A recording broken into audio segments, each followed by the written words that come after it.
আমি যে আয়াতে কারিমা তিলাওয়াত করছি সূরা তাওবার 119 নম্বর আয়াতে কারিমা। এই আয়াতে কারিমার মধ্যে আল্লাহ তাআলা দুইটি কথা বলছেন। পৃথিবীর মধ্যে যত ঈমানদারেরা আছে তাদেরকে আল্লাহ তাআলা ডাক দিয়ে বলেন, এক নম্বর আল্লাহ বলছেন ইত্তাকুল্লাহ, দুই নম্বর আল্লাহ তাআলা বলছেন ওয়াকুনু মা'আস সাদিকিন, ভালো মানুষদের বন্ধু হয়ে যাও, ভালো মানুষের সাথে উঠা বসা করো। তাহলে এক নম্বর কি বলেন? ইত্তাকুল্লাহ, আল্লাহ তাআলাকে ভয় করো। তাকওয়া, আমরা অনেকে আছি তাকওয়া শব্দের মূল মর্মার্থ উপলব্ধি করতে পারি না। তাকওয়া এটা আরবি শব্দ, এর মূল ধাতু হলো বিতায়াতু, অর্থ হলো মুক্তি পাওয়া, নিষ্কৃতি পাওয়া, ভয় ভীতি, এটা হলো শাব্দিক অর্থ। পারিভাষায় তার তাকওয়া বলা হয় সব সময়ের জন্য অন্তরে আল্লাহ তাআলার ভয় রেখে নবীজির আদর্শ অনুযায়ী জীবন চালানোকেই তাকওয়া বলা হয়। ও ভাই, তাকওয়া এমন এক জিনিস, হযরত আমিরুল মুমিনিন ওমর রাদিয়াল্লাহু তাআলা আনহু একদিন হযরত উবাই ইবনে কাবকে ডাক দিলে বলে, ও উবাই ইবনে কাব, তাকওয়া শব্দের ব্যাখ্যা দাও। উবাই ইবনে কাব ডাক দিয়ে বলে, ওগো আমিরুল মুমিনিন, আপনি কি কোনোদিন কোনো কাঁটা যুক্ত রাস্তা চলছেন, যেই রাস্তার এ পাশেও কাঁটা এ পাশেও কাঁটা, এমন রাস্তায় কি কখনো চলছেন? আমিরুল মুমিনিন বলে, হ্যাঁ হ্যাঁ আমি চলছি। উবাই ইবনে কাব ডাক দিয়ে বলে, ওগো আমিরুল মুমিনিন, কিভাবে চলছেন এমন রাস্তা? আমিরুল মুমিনিন বলে, আমি খুব সাবধানে পা রাখছি, খুব সতর্কের সাথে চলেছি, যেন আমার শরীরে কোনো কাঁটার আঘাত না লাগে। হযরত উবাই ইবনে কাব বলে, এটাই হলো তাকওয়া। এটাই কি? পৃথিবীর মধ্যে সুদ নামে কাঁটা আছে, ঘুষ নামে কাঁটা আছে, জিনা নামে কাঁটা আছে, চুরি নামে কাঁটা আছে, বেপরদা নামে কাঁটা আছে, মিথ্যা নামে কাঁটা আছে, আছে না নাই বলেন? মদ নামে কাঁটা আছে, জুয়া নামে কাঁটা আছে। ইমানদারেরা এই সমস্ত কাঁটার মধ্যে চলাফেরা করবে, কিন্তু এই কাঁটাগুলো তাদের শরীরে আঘাত করতে পারবে না। ঠিক কিনা বলেন?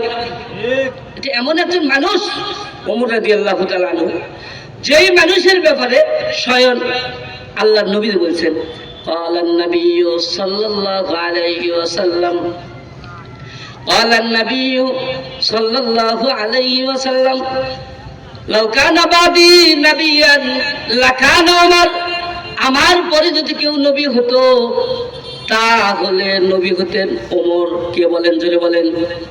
নবী হতেন ওমর। এই ওমর রাদিয়াল্লাহু তাআলা আনহুর মধ্যে নবী হওয়ার মতো যোগ্যতা সবকিছুই আল্লাহ তাআলা দান করেছিলেন। কিন্তু আমাদের শেষ নবী জনাবে মুহাম্মদুর রাসূলুল্লাহ সাল্লাল্লাহু আলাইহি ওয়াসাল্লাম নবুয়তের দরজায় তালা লাগাইয়া চলে গেছেন। এই জন্য পৃথিবীতে আর কেউ নবী হতে পারবে না। যদি নবী হতেন তাহলে কে হতো? জোরে বলেন। ওমর হইতো। এই ওমর এমন এক আধ্যাত্মিক জগতের মানুষ, আল্লাহ তাআলা তাকে এমন ক্ষমতা দান করেছিলেন, এমন পাওয়ার দান করেছিলেন যে ওমর রাদিয়াল্লাহু তাআলা আনহু মদিনার মধ্যে কে কি স্বপ্ন দেখলো সেই খবরটাও ওমর রাদিয়াল্লাহু তাআলা আনহু বলে দিতে পারতেন। সুবহানাল্লাহ। উদাহরণস্বরূপ বলা যায়, হযরত আলী রাদিয়াল্লাহু তাআলা আনহু একদিন স্বপ্নে দেখলেন, ঘুমের ঘরে স্বপ্নে দেখলেন আল্লাহর পয়গম্বর ফজরের নামাজ পড়াইতেছেন। ফজরের নামাজ আদায় করার পর আল্লাহর পয়গম্বর ঘুরিয়ে বসলেন, সাহাবাদেরকে নিয়ে মুজাকারা করতেছেন, আলোচনা করতেছেন। এমন সময় গ্রাম্য এক মহিলা মাথায় টুপি লইয়া আল্লাহর নবীর দরবারে এসে বলে, ওগো আল্লাহর পয়গম্বর, ও আল্লাহর পয়গম্বর, এই টুকরির মধ্যে আমার পয়লা গাছের প্রথম খেজুর আছে, আমার খেজুর আছে, এই খেজুরগুলো আমার গাছের পয়লা খেজুর, এই খেজুরগুলো আপনি নিজেও খাবেন এবং সাহাবাদেরকেও দিবেন। আলী রাদিয়াল্লাহু তাআলা স্বপ্নে দেখতেছে বুড়ি মহিলা থেকে আল্লাহর পয়গম্বর খেজুর গুলো নিলেন, নিয়ে নিজে খাইলেন এবং সাহাবাদের মাঝে বন্টন করলেন। বন্টন করতেছেন, একদিক থেকে দুইটা দুইটা করে খেজুর দিতেছে। হযরতে আলী রাদিয়াল্লাহু তাআলা স্বপ্নে দেখতেছেন যে আল্লাহর পয়গম্বর সকলকেই দুটো করে খেজুর দিতেছেন। দুটো করে খেজুর দিতে দিতে হযরতে আলী রাদিয়াল্লাহু তাআলার কাছে গিয়া আলী রাদিয়াল্লাহু তাআলার ভাগে একটা খেজুর পড়ে যায়। আলী রাদিয়াল্লাহু তাআলার ভাগে একটা খেজুর পড়ে যায়। আলী রাদিয়াল্লাহু তাআলা মনে মনে ভাবতেছেন, আমি কি আল্লাহর পয়গম্বরের কাছ থেকে আর একটা খেজুর চেয়ে নেব নাকি? আবার নিজেকে সংকোচ মনে হইতেছে, এই জন্য নবীজির কাছে আর একটা খেজুর চান নাই। কিতাবের মধ্যে এসেছে হযরতে আলী রাদিয়াল্লাহু তাআলা নবীর দেওয়া খেজুরটা খাইতেছেন। ইতিমধ্যে মসজিদ থেকে ফজরের আযান হয়ে যায়। ঘুম থেকে জাগ্রত হইয়া হযরতে আলী কাররামুল্লাহ আলী রাদিয়াল্লাহু তাআলা দেখেন নবীজি যেই খেজুরটা দিয়েছেন সেই খেজুরের আটিটা এখনো তার মুখের মধ্যে আছে। সুবহানাল্লাহ, এখনো মুখে আছে। এবার মসজিদে চলে গেছেন ফজরের নামাজ পড়ার জন্য। গিয়া আমিরুল মুমিনিন হযরতে ওমর রাদিয়াল্লাহু তাআলার পিছনে নামাজে দাঁড়াইছেন। আল্লাহর পয়গম্বর নবীজি যেই সূরাগুলো পড়ছে হযরতে ওমর রাদিয়াল্লাহু তাআলা আনহু সেই সূরাগুলাই পড়তেছে, সেই সূরাগুলাই পড়তেছে। নামাজ পড়ার পরে দেখেন নবীজি যে রকম ঘুরে বসেছিলেন, সাহাবাদের দেখি হযরতে আমিরুল মুমিনিন ওমর রাদিয়াল্লাহু তাআলা আনহু ঘুরে বসলেন। সাহাবাদের দেখি, সাথীদের দেখি হুবহু আল্লাহর পয়গম্বর যেই খুঁটির সাথে ট্যাক লাগাইছিলেন হযরতে ওমর রাদিয়াল্লাহু তাআলা আনহু সেই খুঁটির সাথে ট্যাক লাগাইলেন। লাগানোর পরে সাথীদের সাথে আলোচনা করতেছে, মুযাকারা করতেছে। এমন সময় হঠাৎ করে দেখা যায় বাইরে থেকে এক বৃদ্ধ মহিলা মাথায় টুপি লইয়া ডাক দিয়ে বলে, ওগো আমিরুল মুমিনিন, এই টুপটিতে আমার গাছের পয়লা খেজুর আছে, আপনি নিজে খান এবং আপনার সাথীদের মাঝে বন্টন করে দেন। সুবহানাল্লাহ বলেন। আলী রাদিয়াল্লাহু তাআলা মনে মনে ভাবতেছেন, এগুলো কি দেখতেছে? ঘুমের ঘরেও যা দেখলাম, নবীজির সাথে যা হয়েছে এখনো তাই দেখতেছি। আমিরুল মুমিনিন খেজুরগুলো নিলেন, খেজুরগুলো লইয়া নিজে খাইলেন এবং সাহাবাদের মাঝে বন্টন শুরু করছেন। দুইটা দুইটা খেজুর দিতেছেন, সকলকে দুইটা দুইটা দিতেছেন। কিন্তু আলী রাদিয়াল্লাহু তাআলা আনহুর কাছে গিয়া আলী রাদিয়াল্লাহু তাআলা আনহুকে মাত্র একটি খেজুর দিয়েছেন। কয়টি বলেন? একটি খেজুর দিয়েছেন। হযরতে আলী রাদিয়াল্লাহু তাআলা আনহু মনে মনে ভাবতেছেন, ঘুমের ঘরে স্বপ্নে দেখলাম যা এখনো হইতেছে তা।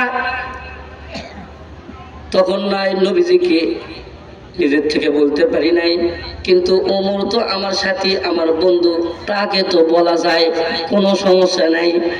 এজন্য হযরতে আলী রাদিয়াল্লাহু তাআলা আনহু ওমরকে ডাক দিয়ে বলে, ওগো আমিরুল মুমিনিন, সকলকেই দুইটা করে খেজুর দিলেন, আমাকে কি আর একটা খেজুর দেওয়া যায় না?